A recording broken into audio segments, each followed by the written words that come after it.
इनेलो उम्मीदवार अभय सिंह चौटाला ने पूर्व सीएम भूपेंद्र सिंह हुड्डा और कांग्रेस पर सियासी हमला किया है। वहीं उन्होंने आम आदमी पार्टी पर भी जमकर निशाना साधा। चौटाला ने अपने अंदाज में कहा कि जिस दिन राज वाली जूती पैर में आ गई उस दिन पंजाब वाले आम आदमी के लोगों का दिमाग ठीक कर दूंगा। SYL का पानी मांगने की जरूरत नहीं पड़ेगी, ये खुद देंगे। अभय सिंह चौटाला ने किसानों के मुद्दे पर बीजेपी और कांग्रेस को घेरा। उन्होंने पूर्व सीएम भूपेंद्र सिंह हुड्डा पर बीजेपी से मिले होने का आरोप लगाया है। उन्होंने कहा कि हुड्डा बीजेपी के हाथों खेल रहे हैं। उन्होंने निर्दलीय विधायकों द्वारा समर्थन वापस लेने से अल्पमत में आई हरियाणा सरकार पर प्रतिक्रिया व्यक्त की और कहा कि जब तक हुड्डा राजनीति में बीजेपी अल्पमत में भी सरकार चलाएगी, क्योंकि ये उनके साथ मिला हुआ। इतना ही नहीं, अभय सिंह चौटाला ने राजकुमार सैनी द्वारा इंडिया गठबंधन को समर्थन पर तीखी प्रतिक्रिया दी। कुरुक्षेत्र लोकसभा संसदीय क्षेत्र से इनेलो हैं उम्मीदवार अभय सिंह चौटाला को मजदूर किसान जन कल्याण संगठन के राष्ट्रीय अध्यक्ष चौधरी टेक राम कंडेला ने समर्थन देने का ऐलान किया है। कंडेला खाप समेत कई सामाजिक, किसान और अन्य संगठनों ने कुरुक्षेत्र स्थित पूर्व विधायक चौधरी शेर सिंह बदशामी के आवास पर इनेलो का समर्थन किया। इस दौरान टेक राम कंडेला ने पत्रकारों से बातचीत में कई दावे किए। मैं कंडेला साहब का इस बात के लिए आभार व्यक्त करता हूं। इनकी पूरी किसान मजदूर जो संघ भारतीय बना रखा है, उन सब पदाधिकारियों का आभार व्यक्त करता हूं। और क्योंकि लगातार ये लोग संघर्ष करते आए, जब ये किसान आंदोलन चल रहा था या उससे पहले जाट आरक्षण आंदोलन था, मैं उस वक्त भी पूर्ण रूप से उस जाट आरक्षण आंदोलन के साथ खड़ा हुआ था।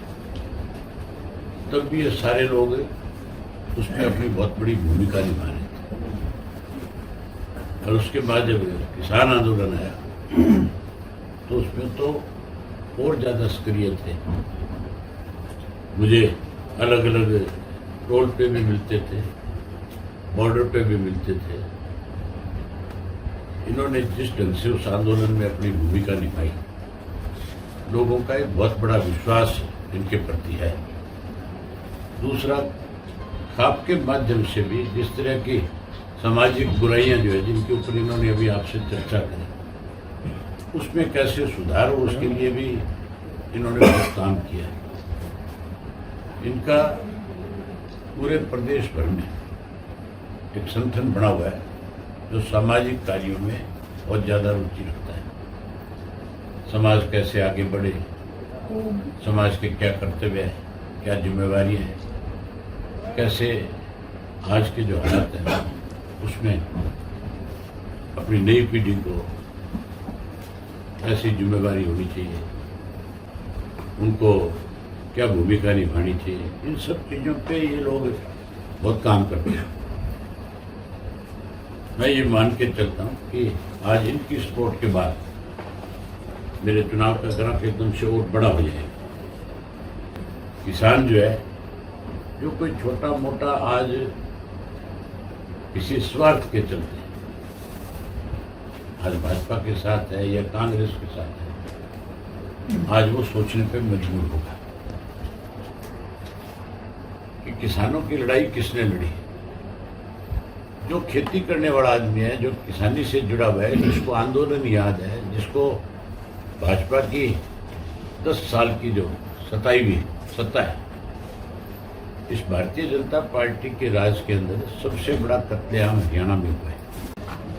कुरुक्षेत्र लोकसभा का जो चुनाव होने जा रहा है, उसमें हमारे राष्ट्रीय कार्यकारिणी के, प्रदेश कार्यकारिणी के और जिला कार्यकारिणी के, ब्लॉक कार्यकारिणी के, जो कुरुक्षेत्र लोकसभा के 80% लोग हमारे जो कार्यकारिणी के सदस्य हैं, काफी लंबे समय से 2-3 मीटिंगों में इनसे अभय चौटाला से विचार विमर्श करके किसानों की समस्याएं व सामाजिक मुद्दों को लेकर जिस तरह लंबे समय से जब किसान आंदोलन चला था, दिल्ली में 1 साल के लिए, उसमें जब किसान आंदोलन में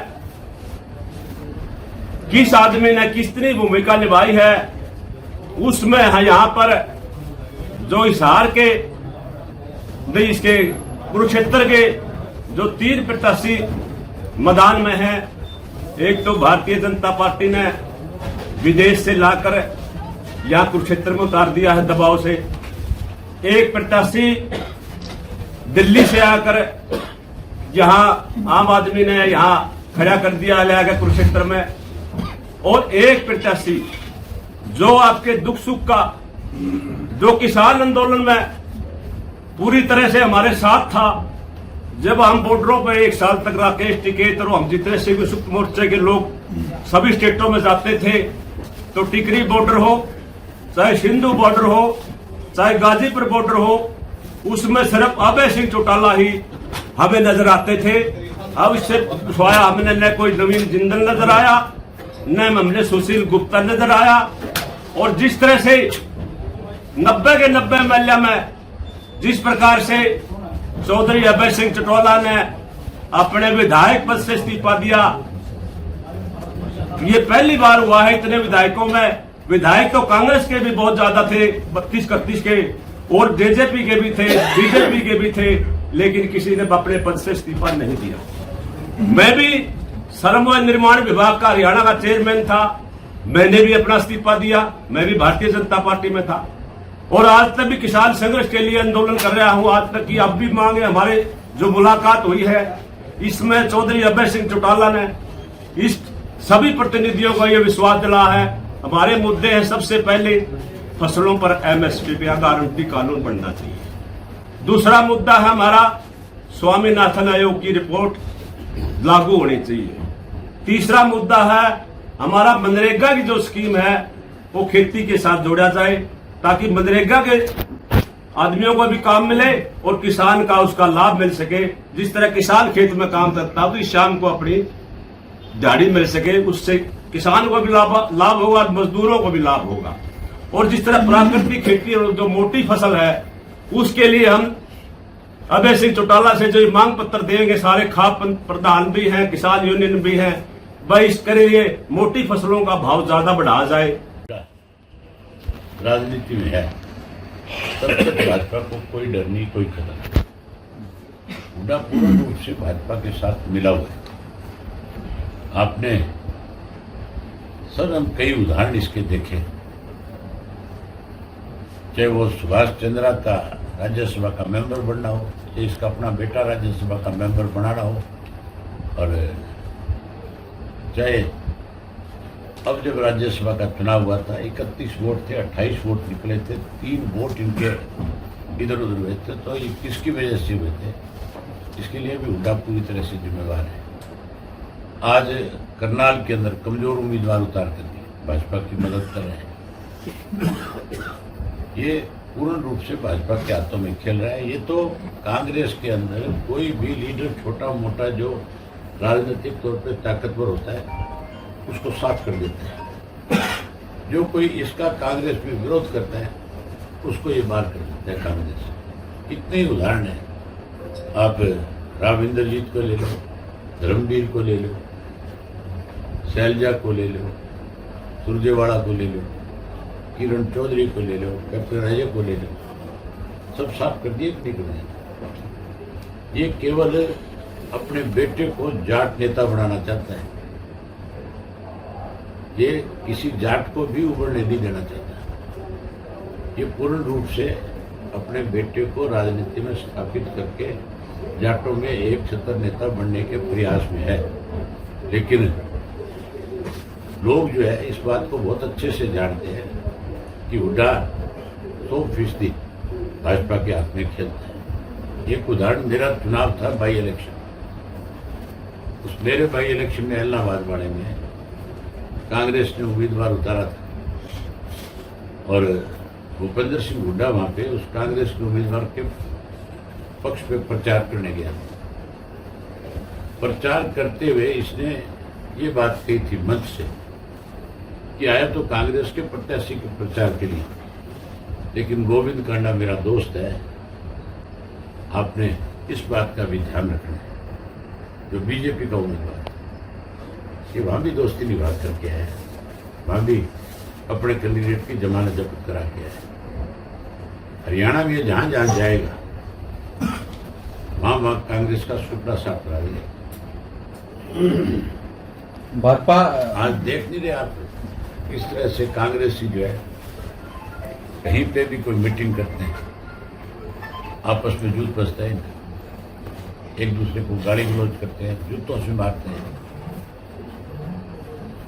भाजपा बाबाओं का सहारा। बहुत पहले कहा था कि कांग्रेस पार्टी जो है, आपने देखा नहीं था उस जाट आरक्षण आंदोलन से भूपेंद्र सिंह हुड्डा ने बहुत दूरी बना करके रखी। एक दिन भी जाट आरक्षण आंदोलन के दौरान जहां कहीं धरने थे, सबसे बड़ा धरना इसके अपने विधानसभा क्षेत्र में था, जसैया में, ये उसमें एक दिन नहीं गया, इसने उससे दूरी बना करके रखी। ये पहले दिन से ही इस कौम को खत्म करना चाहता है। अगर भूपेंद्र सिंह हुड्डा कौम का हितैषी होता है तो मेरी तरफ खुल करके ये बात कहता है कि मेरे लिए राजनीति बाद में, कौम पहले। हर आदमी की पहचान उसके समाज से, उसके कार्य से होती है। आप मान के चलो, मैं पहले देश का नागरिक हूँ, उसके बाद मुझे मेरा प्रदेश प्यारा है। मेरे प्रदेश में किसी के साथ कोई सरकार किसी भी तरह की उसको अन्याय करे, उसके खिलाफ कोई दिक्कत नहीं करे, मेरी एक जिम्मेवारी है उसके साथ खड़ा होकर के उसको न्याय दिलाऊं। उसके बाद अगर कोई मेरी कौम को सीधा सीधा ललकारे, गाली दे, वो कैसे बर्दाश्त करोगे? कोई आपको गाली दे, आप बर्दाश्त कर सकते हो, आपकी कौम को गाली दे, आप नहीं करोगे, कोई भी नहीं करेगा। अगर वो इंसान है, अगर उसके रगों में खून है, ये पानी है, तो फिर इलाज नहीं।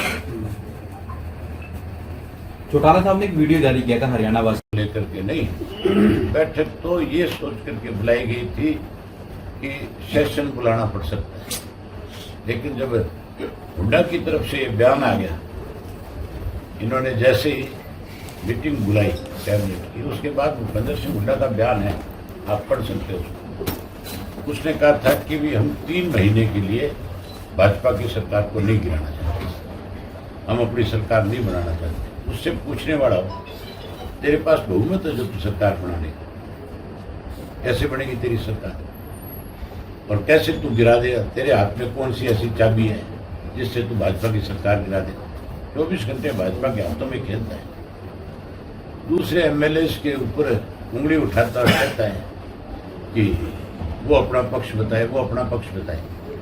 ये 31 की परेड, 30 की परेड तो करा दे, 30 को 7 तो ले जाके दिखा दे कहीं।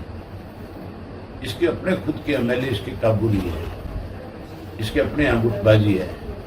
अगर इनके यहाँ सीक्रेट वोट डलवा ले तो 50% हुड्डा के अगेंस्ट वोट डालने वाले एमएलए हैं।